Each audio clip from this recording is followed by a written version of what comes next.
வாழ்க வளமுடன். நவராத்திரி 3வது நாள் மாலை வேலை பூஜைக்கு நைவேத்தியமாக மொச்சை சுண்டலும் பாதாம் பாலும் செஞ்சுருந்தோம். அபிஷேகம் பால் கொண்டு செஞ்சுருந்தோங்க.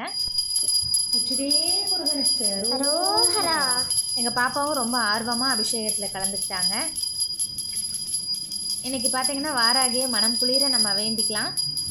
தைரியம் தர தாய் அவ. நம்மளுக்கு தைரியம் மட்டும் இருந்தால் வாழ்க்கையில் எவ்வளோ நம்ம கீழே போனாலும் தைரியத்தை வச்சு மீண்டும் மீண்டும் நம்ம மேலே வர முடியும் இல்லைங்களா? அதை வாரி வாரி தருவா அந்த வாராகி. நம்ம எல்லாரும் எப்போவும் சௌபாகியமாக இருப்போம். இப்போது அந்த நெய்வேத்தியம் வச்சது நான் வீடியோ எடுக்கலைங்க. அங்கே பார்த்திங்கன்னா தெரியும், கலசத்தில் தீர்த்தமும் சுவாமிக்கு மொச்சை சுண்டலும் பாதாம் பாலும் வச்சுருக்கேன். இந்த மொச்சை சுண்டல் பார்த்திங்கன்னா மேல் பொடி வந்து செஞ்சுருந்தேன். தனியா, உளுத்தம்பருப்பு, வரமிளகா, தேங்காய் எல்லாம் வறுத்துட்டு எப்பவும் சுண்டல் தாளிக்கிற மாதிரி தாளித்து அதை மேல் பொடியாக வந்து போட்டு கலக்கி வச்சுருந்தோம். ரொம்ப நல்லா இருந்தது.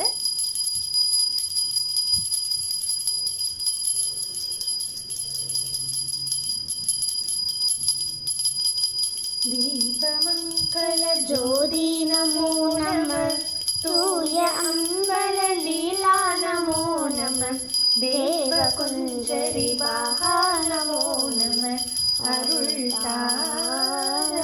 அவர் வந்ததுக்கப்புறம் ஆழம் கரைச்சிட்டு நிறைவாக இன்னைக்கு பூஜை முடிஞ்சதுங்க. சுக்லாம்பரதரம் விஷ்ணு சசிவர்ணம் சதுர்புஜம் பிரசன்னவதனம் த்யாயே சர்வவிக்னோ பிரசாந்தயே. அகஜானன